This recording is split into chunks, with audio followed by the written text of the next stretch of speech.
اردو ادب کے حوالے سے جب بات کی جاتی ہے تو پاکستان کے نامور ادیب اشفاق احمد کے ذکر کے بنا ادب کی تاریخ نامکمل اور ادھوری معلوم ہوتی ہے۔ معروف دانشور، ادیب، ڈرامہ نگار، تجزیہ نگار، سفرنامہ نگار اور براڈ کاسٹر اشفاق احمد خان کی بائیوگرافی ہم آج کی ویڈیو میں جاننے والے ہیں۔ پیس ٹاکس کے ساتھ میں ہوں اتروبا رضا۔ ویڈیو سٹارٹ کرنے سے پہلے آپ سے ریکویسٹ ہے کہ پیس ٹاکس کو سبسکرائب کر لیں۔ 22 اگست 1925 کے روز بھارت کے شہر ہوشیارپور کے ایک چھوٹے سے گاؤں خانپور میں ایک پٹھان ڈاکٹر محمد خان کے گھر میں ایک لڑکا پیدا ہوا جس کا نام اشفاق احمد رکھا گیا۔ اشفاق احمد کی پیدائش کے بعد ان کے والد ڈاکٹر محمد خان کا تبادلہ خانپور سے فیروزپور ہو گیا۔ اشفاق احمد نے اپنی ابتدائی تعلیم فیروزپور سے ہی حاصل کی۔ 1943 میں انہوں نے فیروزپور کے ایک قصبے مکستر سے میٹرک کا امتحان پاس کیا۔ اس کے بعد انہوں نے رام سکھ داس کالج فیروزپور میں ایڈمیشن لیا اور یہاں سے BA کی ڈگری حاصل کی۔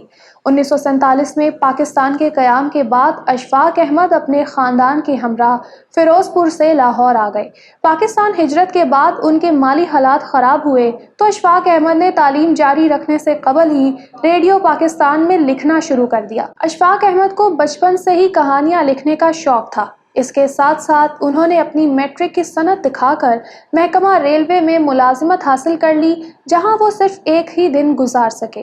اس کے بعد مہاجر کیمپ میں بھی جاب پر لگے لیکن انہیں تسلی نہ ہو سکی۔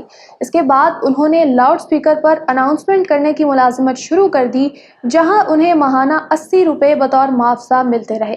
ملازمت کے ساتھ انہوں نے گورنمنٹ کالج لاہور کے شعبہ اردو میں داخلہ لے لیا۔ زمانہ طالب علمی میں ہی انہوں نے ریڈیو میں 300 روپے ماہانہ پر نوکری شروع کی، مگر گھر والوں کے دباؤ پر نوکری چھوڑ کر پڑھائی پر توجہ مرکوز کر لی۔ اس دور میں گورنمنٹ کالج لاہور میں انگریزی کے اساتذہ اردو پڑھایا کرتے تھے۔ اشفاق احمد کو اس وقت کے معروف اساتذہ پروفیسر سراج الدین، خواجہ منظور حسین، آفتاب احمد اور فارسی کے استاد مقبول بیگ کی نگرانی میں تعلیم حاصل کرنے کا موقع ملا۔ اس زمانے میں بانو قدسیہ نے بھی MA اردو میں داخلہ لے لیا۔ کچھ وقت ساتھ گزارنے کے بعد دونوں کی ذہنی ہم آہنگی دونوں کو اس قدر قریب لے آئی کہ انہوں نے شادی کا فیصلہ کر لیا۔ جیسا کہ اشفاق احمد کا تعلق ایک کٹر پٹھان خاندان سے تھا، وہ جانتے تھے کہ ان کے والد ایک غیر پٹھان لڑکی کو بہو بنانے کے لیے کبھی راضی نہیں ہوں گے، لیکن انہوں نے بلا خوف و خطر جرأت مندانہ قدم اٹھاتے ہوئے والدین کی مرضی کے خلاف شادی کر لی، جس کے نتیجے میں شادی کے بعد انہیں مجبوراً گھر چھوڑنا پڑا۔ وہ اس وقت انتہائی بے سہارا ہو گئے اور گھر کا چولہا جلانے کے لیے انہیں ایک اسکرپٹ رائٹر بننا پڑا۔ اشفاق احمد کو اس کام میں صرف کامیابی حاصل نہ ہوئی بلکہ شہرت بھی ملی۔ جب اشفاق صاحب نے MA اردو کا امتحان اعزاز کے ساتھ پاس کر لیا تو وہ 2 سال تک دیال سنگھ کالج میں لیکچرار بن کر پڑھاتے رہے۔ اس کے علاوہ انہوں نے پنجاب یونیورسٹی میں 1 سال تک پنجابی کے لیکچرار کے فرائض اساسی طور پر ادا کیے۔ اسی دوران اٹلی میں اردو پڑھانے اور براڈ کاسٹر کی اسامی نکلی تو وہ اپنی قسمت آزمانے اٹلی چلے گئے، جہاں وہ روم یونیورسٹی میں اردو کے پروفیسر مقرر ہوئے اور ریڈیو روم سے پروگرام بھی کرنے لگے۔ پاکستان واپس لوٹنے کے بعد انہوں نے ایک ادبی مجلہ داستان گو کے نام سے جاری کیا، جو اردو کے چھپنے والے ابتدائی رسالوں میں شمار کیا جاتا ہے، مگر یہ رسالہ زیادہ دیر نہ چل سکا۔ داستان گو وہ رسالہ تھا جسے اشفاق احمد اور بانو قدسیہ نے مل کر نکالا۔ یہ ایک پاکٹ سائز رسالہ تھا جو قمیض کی جیب میں آسانی سے آ جاتا۔ اس میں فیچر نما مضمون حیرت کدا کے عنوان سے ہر ماہ چھپتا، جس میں سچے آسیبی واقعات بیان ہوتے جو کسی نہ کسی کے ساتھ گزرے ہوں۔ اس کے علاوہ انہوں نے 2 سال تک 7 روزہ لیل و نہار کی ادارت بھی کی۔ 1953 میں ان کا افسانہ گڈریا ان کی شہرت کا باعث بنا۔ 60 کی دہائی میں اشفاق احمد نے دھوپ اور سائے نام کی فیچر فلم بھی بنائی، جس کے گیت مشہور شاعر منیر نیازی نے لکھے اور طفیل نیازی نے اس کی موسیقی ترتیب دی تھی، جبکہ اداکار کوی خان اس میں پہلی مرتبہ بطور ہیرو اپیئر ہوئے، تاہم فلم باکس آفس پر کامیاب نہ ہو سکی۔ 1972 میں اشفاق صاحب مرکزی اردو بورڈ کے ڈائریکٹر بھی مقرر ہوئے، جو بعد ازاں اردو سائنس بورڈ میں تبدیل ہو گیا۔ وہ 1979 تک اس ادارے سے وابستہ رہے۔ اس کے علاوہ صدر پاکستان جنرل ضیاء الحق کے دور حکومت میں انہیں وفاقی وزارت تعلیم کا مشیر بھی تعینات کیا گیا۔ تاریخ کے اوراق دہرائے جائیں تو یقیناً ریڈیو پاکستان کے حوالے سے اشفاق احمد کا نام اہمیت کا حامل ہے۔ ریڈیو پاکستان کے لیے ان کی خدمات بیش قیمت ہیں۔ انہوں نے 1949 کے لگ بھگ ریڈیو پاکستان کے لیے لکھنا شروع کیا اور دیکھتے دیکھتے مقبولیت کی بلندیوں پر پہنچ گئے۔ ریڈیو کی دنیا میں اشفاق احمد کا لازوال شاہکار تلقین شاہ ہے، جو آج بھی اسی طرح خاص و عام میں مقبول ہے جس طرح پہلے تھا۔ جبکہ اسی طرح ان کا ایک اور فیچر ٹاہلی رے تھلے مشہور ہوا، جس میں انہوں نے پاکستان کے دیہاتی افراد کی خوشیوں اور ان کے مختلف مسائل کی بڑی جامع تصویر کشی کی۔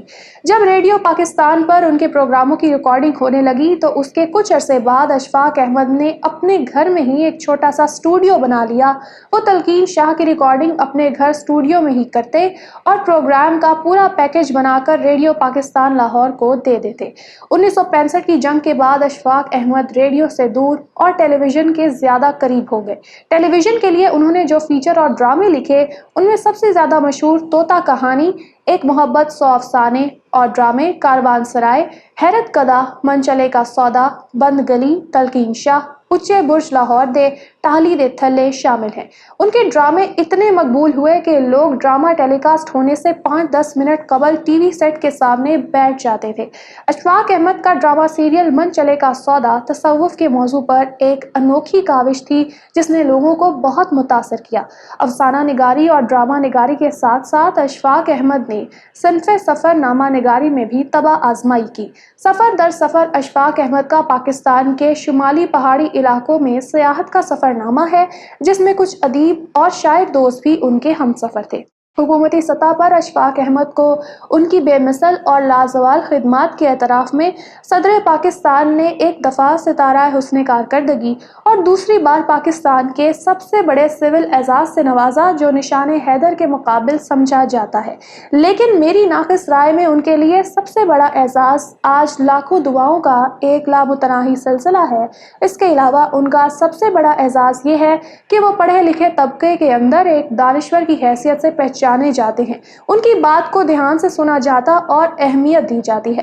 پھر ان کی زندگی کا وہ دور آیا جب وہ صوفیزم کی طرف مائل ہو گئے۔ اس کا ایک سبب ان کی قدرت اللہ شہاب اور ممتاز مفتی سے قربت تھا۔ وہ ٹی وی پروگرام بیٹھک میں اپنے مداحوں کے ساتھ نمودار ہوتے تھے، جبکہ کچھ عرصے تک وہ پاکستان ٹیلی ویژن پر زاویے کے نام سے ایک پروگرام کرتے رہے جس میں وہ اپنے مخصوص انداز میں قصے اور کہانیاں سناتے تھے۔